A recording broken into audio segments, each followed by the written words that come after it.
Hello friends, welcome to my channel. और आज हम नेक्स्ट क्लास या नेक्स्ट वीडियो स्टार्ट करेंगे और मैं हूँ विशाल कुमार। तो आज जो मैं प्लेलिस्ट स्टार्ट कर रहा हूँ ये हम एडवांस कैलकुलस या कैलकुलस के बारे में बात कर रहे हैं।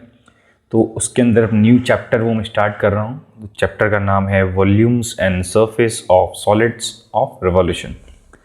ठीक है, तो अगर आपको इंटीग्रेशन, डबल इंटीग्रेशन या ट्रिपल इंटीग्रेशन देखना है तो मेरी प्रीवियस वीडियो में आप देख सकते हो।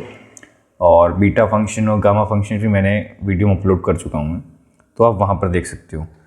ठीक है, वो करोगे तो आपको ये तथा बेटर अंडरस्टैंड होगा। क्योंकि अगर मैं डबल इंटीग्रेशन में बात करूँ तो मैंने एप्लीकेशंस के अंदर सारी पैराबोला की जो इंटीग्रेशन में इस्तेमाल करते हैं, यूज़ करते हैं, उसका कैसा कैसे सोल्यूशन होता है, कैसे कैसे प्रूफ होता है, वो सब मैंने आपको बताया। ठीक है, तो अब आज स्टार्ट करते हैं नया chapter, volume and surfaces of solids of revolution. अब इसके नाम से आपको मतलब हेडिंग से समझ में आ रहा है कि मैं वॉल्यूम्स की और सरफेस की बात करूंगा, जिसके अंदर solids of revolution. Solids of revolution मतलब रिवॉल्यूशन मतलब आप समझ लो कोई चीज़ घूम रही है। ठीक है, तो मैं एक एग्जांपल देता हूँ। जैसे मान लेते हैं ये एक कर्व है, ये मैंने एक्सिस बना दिया, यहाँ पर बना दिया x, this is why, this is curve P. अब इस कर्व को मैंने घुमाया, ठीक है, मुझे रोटेट करना है। अब हमेशा अपन को ये चीज़ ध्यान में रखनी पड़ेगी कि रोटेट हम अगर किस एक्सिस पे कर रहे हैं, मतलब किस एक्सिस के रेस्पेक्ट में कर रहे हैं, या तो एक्स के रेस्पेक्ट में कर रहे हैं या वाई के रेस्पेक्ट में कर रहे हैं। ये आपको क्वेश्चन में दिया हुआ होगा, नहीं दिया हुआ तो आपको करना पड़ेगा। ठीक है, मेजरली मतलब हम एक्स एक्सिस मान लेते हैं। अगर ये एक्स एक्सिस है, इसके चारों तरफ यहाँ पर मैं रोटेट करा रहा हूँ, तो मैं एक्सपेक्ट करता हूँ यहाँ से ये ऐसे जाएगा और जाते जाते जाते जाते ऐसे। ठीक है, तो यहाँ पर मैं इसको कर्व ऐसा बना देता हूँ। ठीक है, यहाँ पर पीछे इस वाला पॉइंट है, ये वाला पॉइंट में भी ऐसा होगा। तो कहने का मतलब ये है कि मैंने आपको एक्स और वाई कोऑर्डिनेट में एक 2D के अंदर, दिस इज 2D, यहाँ 2D मैंने आपको एक कर्व बताया।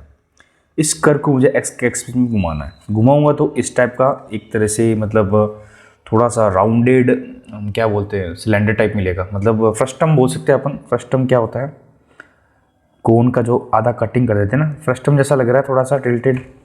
तो ये फ्रस्टम जैसा लग रहा है, तो मतलब मैं कोई भी लाइन को अपने एक्सिस के ऊपर घुमा दूँ तो उसको बोलते हैं रिवॉल्यूशन। ठीक है, अब ये की सेम चीज़ है, हम पैराबोला मतलब किसी पे भी कर सकते हैं। जैसे अब यहाँ पर एक्स एक्सिस है, ये एक्स एक्सिस है। ठीक है, यहाँ पर हम पढ़ते हैं कि ये है अपने एलिप्स। ठीक है, एलिप्स की इक्वेशन क्या होती है, x square plus y, x square upon A square plus y square upon b square equal to 1, equation होती है। अब ये तो 2D के अंदर इक्वेशन। अब मैं क्या बोलूँगा, इसी को अपनी इक्वेशन पे मतलब एक्सिस पे घुमाऊँगा एक्स के रेस्पेक्ट में। अगर एक्स के रेस्पेक्ट में घुमाऊँगा तो ये तो पूरा ऐसे हो जाएगा। ठीक है, और मैं वाई के रेस्पेक्ट में सेम चीज़ को घुमाऊँगा तो अलग ही चीज़ आएगी, ये ऐसे घूमेगा। तो जो घुमाने के बाद में जो मतलब चीज़ आती है इंटीग्रेशन में, उसी को हम बोलते हैं volume. Volume in the sense, जैसे हम 2D की जब भी बात करते हैं तो 2D के अंदर हमेशा एरिया आता है। अगर ये स्क्वायर है और ये ए है, तो ये जो एरिया होगा A into A, this is the area. लेकिन अब जब 3D की बात कर रहे हैं या कोई ऐसा जैसे कोन की बात कर रहे हैं ये लोग, तो इसके अंदर हमेशा वॉल्यूम ही बोलेंगे, एरिया थोड़ी होगा। एरिया तो इसके बाहर का है, इसका पूरा घनत्व मतलब डेंसिटी। तो हम बेसिकली ये चीज़ बात कर रहे हैं। तो अब बेसिक फॉर्मूले से स्टार्ट करते हैं। क्या क्या फॉर्मूले होते हैं इसके वॉल्यूम के। तो अब वॉल्यूम से स्टार्ट करता हूँ पहले मैं, सरफेस इसके बाद में करेंगे। तो volume of solid of revolution. ठीक है, चलो ये स्टार्ट करते हैं। अब इसमें क्या, मैं आपको एक स्टेटमेंट लिखता हूँ। ठीक है, तो ये जो स्टेटमेंट है, ये स्टेटमेंट आप समझते हैं क्या लिखा हुआ statement. If the area bounded by the curve y is equal to f x, कोई भी कर्व का हमको एरिया बता दिया, वो बाउंडेड है कोई कर्व जिसकी equation y is equal to f x है, y is equal to function of x, then x axis and the ordinates ये दिए हुए, x एक्सिस के ऑर्डिनेट्स दिए हुए हैं, x is equal to a और x इक्वल टू b। अभी हम सिर्फ स्टेटमेंट लिख रहे हैं, तो इसलिए हमको बाद में जब सॉल्व करेंगे तब इस सब की वैल्यूज होगी। रिवॉल्व्स अबाउट x एक्सिस, जैसे पहले बता चुका हूँ, एक्स एक्सिस पे रिवॉल्व करे, then the volume of the solid generated is given by this. ये मैं वापस नीचे लिख भी देता हूँ कि अगर हम एक्स एक्सिस की बात करें, एक्स एक्सिस के थ्रू अगर कोई कर्व जो y is equal to f x है, अगर वो रिवॉल्व कर रहा है तो उसके वॉल्यूम का फॉर्मूला ये होगा। अभी आपको थोड़ा सा लग रहा होगा, बात बहुत ईजी है, बस ये फॉर्मूले याद करने हैं हमको और इसमें आप सब चीज़ अप्लाई करनी है, डायग्राम समझना है, ठीक है। अब इसमें एक चीज़ कंडीशन दी हुई है, it's being given that F x function है वो फाइनाइट होना चाहिए, हमेशा फाइनाइट ही होना चाहिए, सिंगल वैल्यूड होना चाहिए और कंटिन्यूस होना चाहिए इंटरवल a टू b के अंदर, ठीक है। And y is equal to f x does not cross the x axis in the interval, interval के अंदर भाई क्रॉस नहीं करनी चाहिए।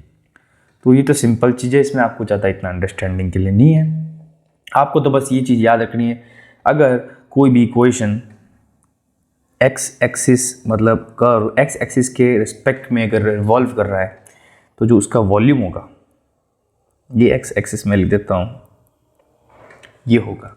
और सेम यही मतलब है चीज़ कि अगर वो वाई एक्सिस पे कर रहा है तो यहाँ पर सी एंड डी, मैंने बी डी से बी ए बी से अलग से गया, इसकी अलग लिमिट होगी, वहाँ पर इक्वेशन चेंज होके वाई ये हो जाएगी, यहाँ पर वाई एक्सिस।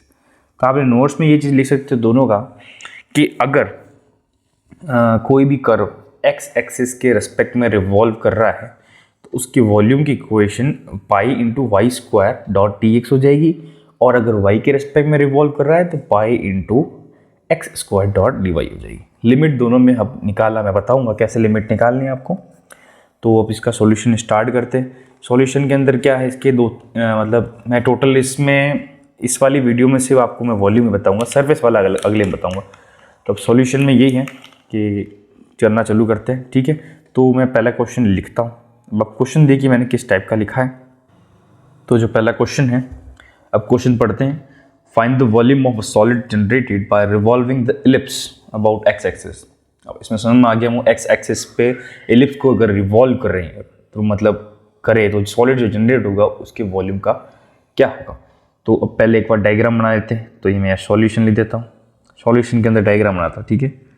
अब यहाँ पर बताइए हम कि वाई एक्सिस है and this is what x axis, ये एक्स लिख देता हूँ, ये वाई लिख देता हूँ।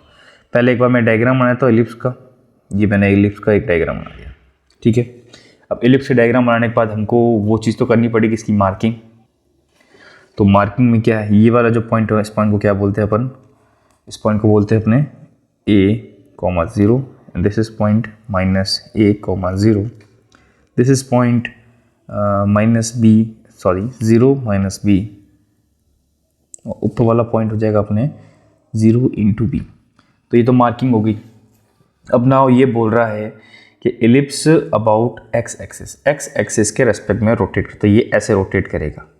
अगर ये ऐसे रोटेट करेगा तो हमको पता है, हमने जो एक्स एक्सिस पे अगर कोई रोटेट करता है तो वॉल्यूम की क्या निकाली थी, a to b pi into y square dot D x, means जो लिमिट लगेगी वो x की लगेगी।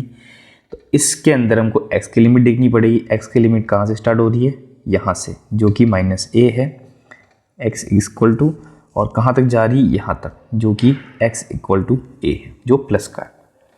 अब ये वाली लिमिट हमको क्या करना है, बस यही काम, ज़्यादा काम नहीं है, इसमें हमको पुट कर देना है।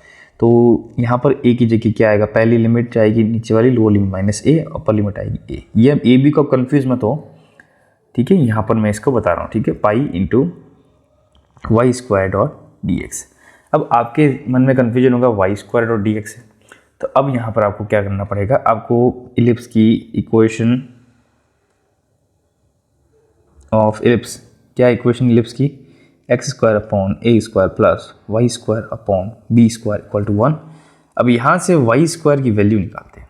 तो y² की वैल्यू क्या हो जाएगी, b², यहाँ पर 1 माइनस x² अपॉन a²। बस ये वाली वैल्यू यहाँ पर हमको पुट करनी है, क्योंकि इसको सॉल्व करना है। तो मैं अगर इसको इक्वेशन 1 मानता हूँ, इसको इक्वेशन 2 मानता हूँ, तो इक्वेशन 2 को इक्वेशन 1 में रखने पर तो वॉल्यूम की वैल्यू क्या हो जाएगी, -a to a पाए y² की वैल्यू कितनी हो जाएगी, b² 1 minus x² upon a² dot D x. ठीक है, ये पूरा x के अंदर आ गया। ठीक है। कांस्टेंट चीज़ों को बाहर कर देते हैं, तो कांस्टेंट बाहर होगा तो क्या आएगा, बी स्क्वायर अपॉन ए स्क्वायर पाई, और यहाँ पर minus A to plus A, तो अंदर क्या हो जाएगा, A square minus X square dot D X. Simple है। अब यहाँ पर आपको एक प्रॉपर्टी याद होनी चाहिए। प्रॉपर्टी का मतलब सिस्टम ऐसा है कि मैं अब देखो करता हूँ, जो आप देखो स्टेप मैंने क्या किया, 2 times of pi B square A square, और यहाँ पर मैंने इंटीग्रल चेंज करके 0 से a कर दिया। अब ये वाली जो इक्वेशन आपको याद होनी चाहिए, आप 12th में पढ़ के आ चुके हो, और पहले मैंने प्रीवियसली बार बताया हुआ है कि जब भी इंटीग्रल की लिमिट, कोई भी लिमिट है, अगर a से माइनस a है तो इसको हम चेंज करके 2 टाइम्स ऑफ 0 से a कर सकते हैं। ये एक इंटीग्रल की प्रॉपर्टी है, तो मैंने इसको ईजी करने के लिए इंटीग्रल प्रॉपर्टी लगाई। ठीक है, इसके बाद में इसको डायरेक्टली सॉल्व कर देते हैं, तो 2 times of pi B square A square, यहाँ पर बड़ा ब्रैकेट लगाएंगे तो यहाँ पर A square, integration of 1 is X minus integration of X square is equal to X cube upon 3, then 0 to A, और यहाँ पर प्लस सी कॉन्स्टेंट में पहले से लगा देता हूँ।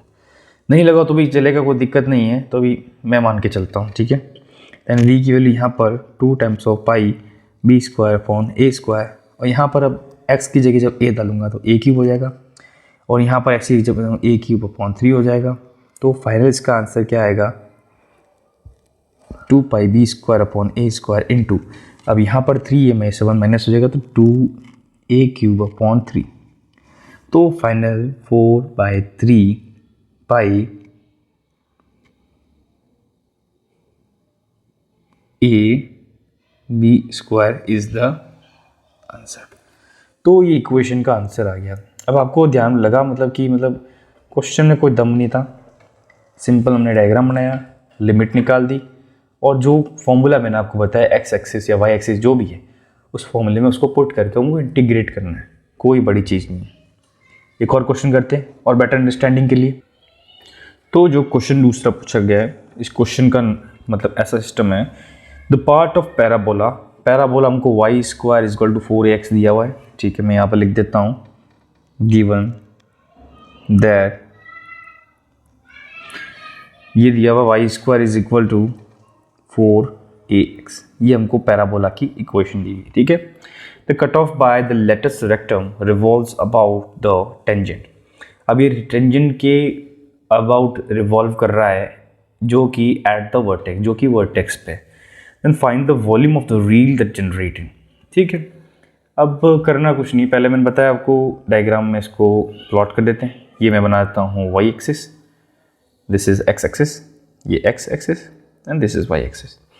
अब Y square is equal to 4ax का जो डायग्राम होता है पैराबोला का, वो क्या डायग्राम होता है, ये डायग्राम होता है, this is 4y square is equal to 4ax, ये होता है डायग्राम।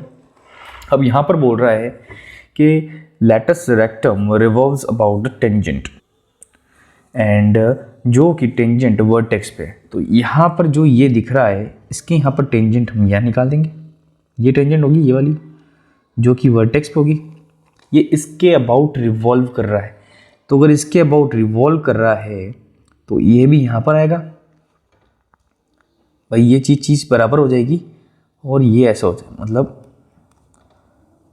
ये ऐसा हो जाएगा, ये आपस में ऐसे रिवॉल्व करेगा। ठीक है, अभी हम x की बात कर रहे थे, अब हम रिवॉल्व कर रहा है y के रिस्पेक्ट में।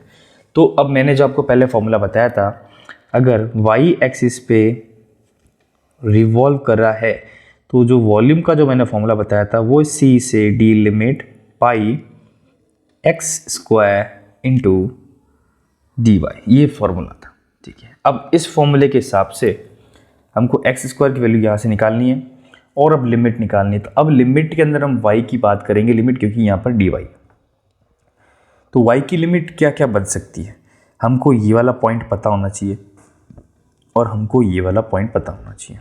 अब ये वाला पॉइंट हम अगर 2D जानते हैं, इस पॉइंट को a इंटू 2a बोलते हैं, और इस पॉइंट को हम बोलते हैं a इंटू माइनस 2a। क्यों, इसकी वैल्यू 4a होती है, आपको पता ही है लेटेस्ट रेक्टम क्या होता है, लेटेस्ट रेक्टम समझ में आया। तो अब आपको ये तो चीज़ पता ही होनी चाहिए, पैराबोला के जो ये वाले पॉइंट्स होते हैं, इस पॉइंट्स को क्या बोलते हैं, इसके कोऑर्डिनेट्स क्या होते हैं। तो इनसे आपकी y की जो लिमिट है वो पता चल गई। तो मैं वापस लिख देता हूँ, y की लिमिट है -2a टू 2a और पाई। अब यहाँ पर एक्स स्क्वायर की वैल्यू, यहाँ से अगर मैं एक्स स्क्वायर की वैल्यू निकालूँ तो यहाँ पर x की वैल्यू पहले मैं निकालता हूँ कि y square is equal to 4ax is equal to x is equal to y square upon 4a and the value of x square is y to the power 4 upon 16a square. अब ये वाली equation आ गई, इस equation को यहाँ put कर लेंगे तो y to the power 4 upon 16a square dot dy। ठीक है, वापिस यहाँ पर वो प्रॉपर्टी इस्तेमाल कर दो, माइनस प्लस है तो 2 टाइम्स मैं पहले कर लेता हूँ, पाई पहले बाहर लेता हूँ, नीचे वाले जो कांस्टेंट वो भी बाहर लेता हूँ, कटिंग अभी करेंगे और यहाँ पर लिमिट हो जाएगी 0 से 2a into y to the power 4 dot d y. ठीक है, इसको फर्दर सॉल्व करते 2 से जब डिवाइड करेंगे तो पाई बाई 8a4 एंड इसको मैं इंटीग्रेट कर देता हूँ। इंटीग्रेट करने के बाद y की power 5 upon 5 limit 0 to 2a। ठीक है, यहाँ पर जब वॉल्यूम को मैं सॉल्व करूँगा आंसर निकालूंगा तो pi upon 8a to the power 4, यहाँ पर आएगा a टू द पावर 4, 2 की पावर 5 32 होता है और नीचे 5 आ ही जाएगा। ठीक है, अब इज इक्वल टू क्या होगा चीज़, यहाँ पर 8 इससे कटेगा, ये इससे कटेगा तो यहाँ पर हो जाएगा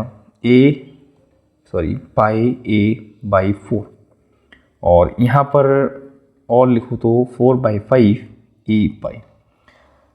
ठीक है, अब यहाँ पर a का क्यूब बोल सकते, लोग नहीं बोल सकते। यहाँ पर हमने एक साइड मिस्टेक कर दी, यहाँ पर a स्क्वायर है, यहाँ पर भी a स्क्वायर लिखना था। ये a स्क्वायर हो गया, ये a स्क्वायर हो गया, ये a स्क्वायर, जो a स्क्वायर कटेगा तो a की पावर 3 आ जाएगी। सिंपल है, तो जो उसका फाइनल जो आंसर हो जाएगा वो होगा 4/5 a स्क्वायर a क्यूब पाई। ये इसका आंसर हो गया। तो अब आपको समझ में तो आ गया, इतना ईजी है, मतलब कोई इसमें कोई बड़ी रॉकेट साइंस नहीं है कि इतना टफ होना चाहिए। तो मैंने आपको 2 तो बेसिक कर्व बताए जो आपको पता ही है, एलिप्सॉइड की, एलिप्स क्या होता है, पैराबोला क्या होता है। अब ये इस हाइपरबोला में भी कोई सेम ही चीज़ है, दिक्कत नहीं है। अब मैं आपको क्या कुछ एक अलग तरह से एक डायग्राम बताऊंगा जो मैंने प्रीवियस वीडियो में बता चुका हूँ मैं। जैसे अब एक क्वेश्चन लिखते हैं, ठीक है, तो ये जो क्वेश्चन दिया हुआ है इसमें क्वेश्चन पढ़ते हैं, find the volume of the spindle shape solid generated by revolving the asteroid. अभी एस्ट्रॉयड एक अलग ही, मतलब आपको लग रहा है कि ये चीज़ क्या है। एस्ट्रॉयड एक तरह से कोई मतलब, जैसे अब मैं आपको बताता हूँ, इसकी इक्वेशन इसने दे दी है क्वेश्चन के अंदर, या तो ऐसे या इसने दोनों अलग अलग कोऑर्डिनेट करके भी दे दिया है। ठीक है, हमको निकालना है एक्स एक्सिस बोले तो v is equal to limit a to b पाई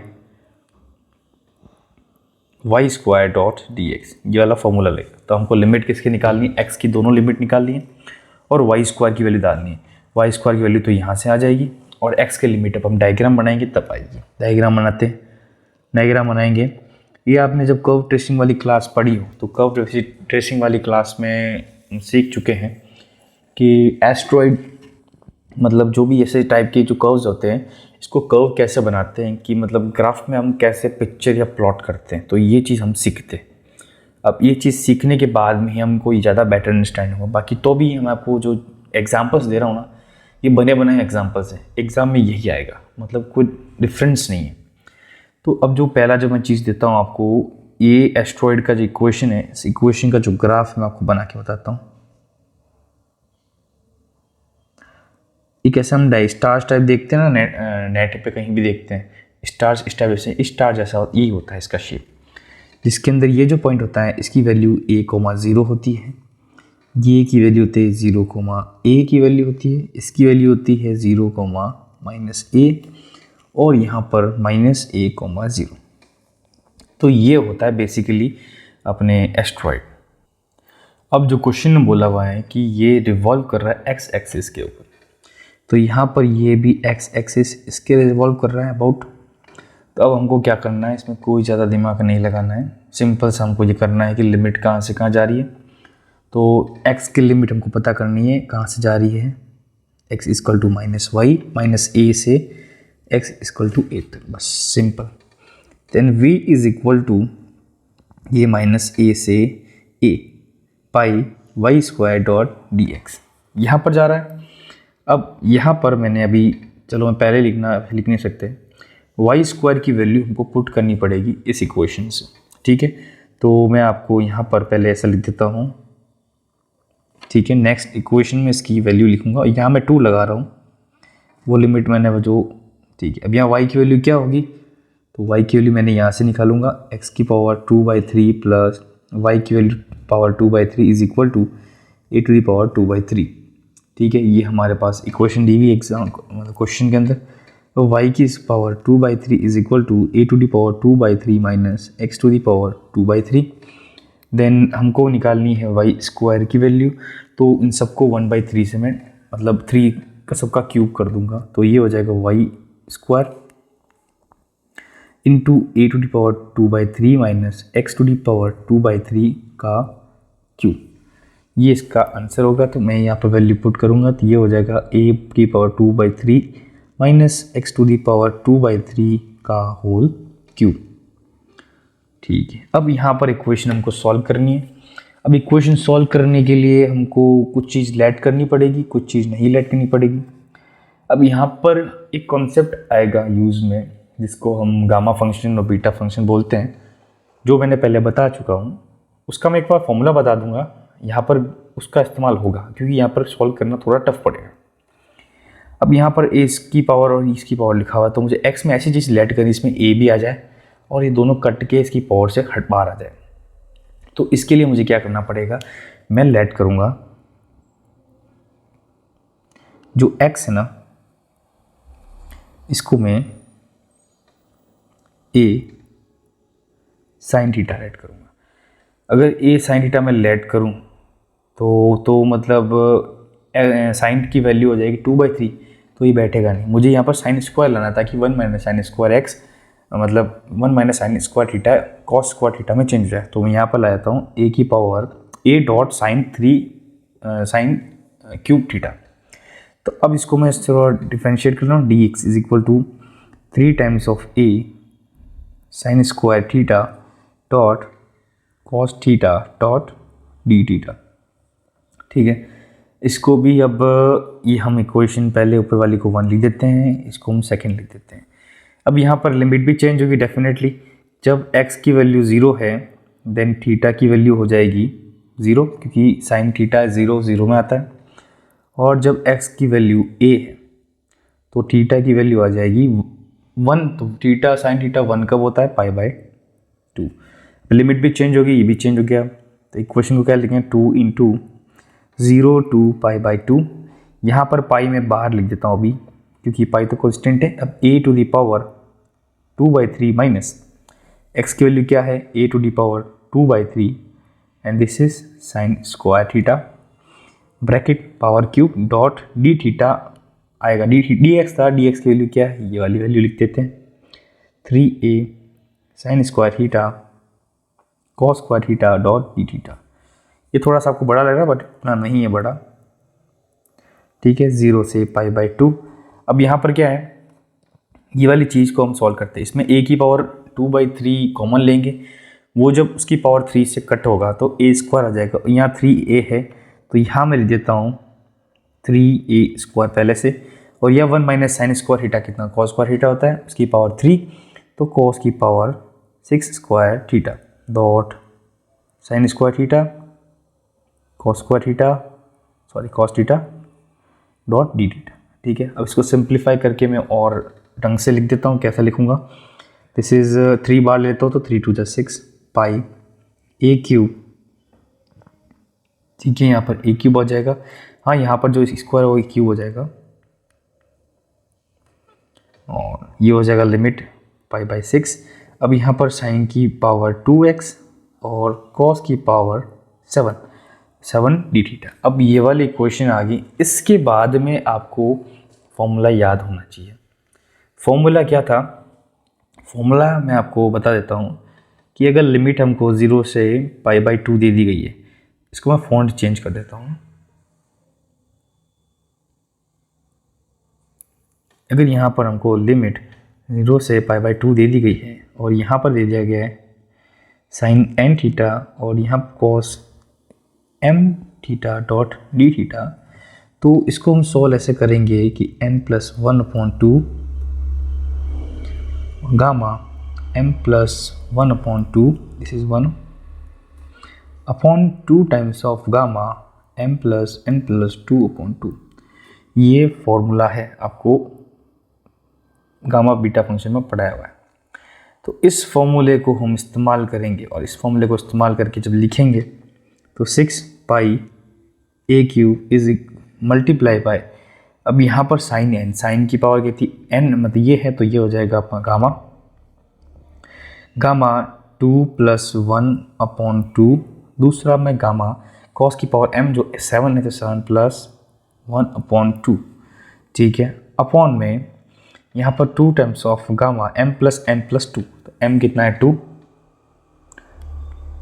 + 7 + 2/2, ठीक है। सिंप्लीफाई करते हैं 6 पाई a⁻3, यहाँ पर गामा आ जाएगा 3/2, यहाँ पर गामा आ जाएगा 4, यहाँ नीचे आ जाएगा 2 टाइम्स ऑफ गामा 7 + 3 9 अपने 11/2 हो जाएगा, ठीक है। अब इसको सॉल्व करना है, इसके लिए अब मैं करूँगा तो आपको थोड़ा सा कंफ्यूजन अगर आपने नहीं पढ़ा है तो कोई दिक्कत नहीं है। यहाँ पर 6 पाई ए क्यू गामा 3/2 को हम कैसे लिखते हैं, हाफ इंटू रूट पाई, ऐसे ही लिखते हैं। और 4 गामा 4 की वैल्यू हो जाएगी 3 × 2 × 1 अपॉन में 2 टाइम्स ऑफ 11/2 को हम क्या लिखते हैं 9/2, 7/2, 5/2, 3/2, 1/2 रूट पाई। ये वाली चीज़ इससे कट जाएगी और जो ऊपर वाली चीज़ है जो ये है ये कट जाएगा, ये वाला इससे कट जाएगा।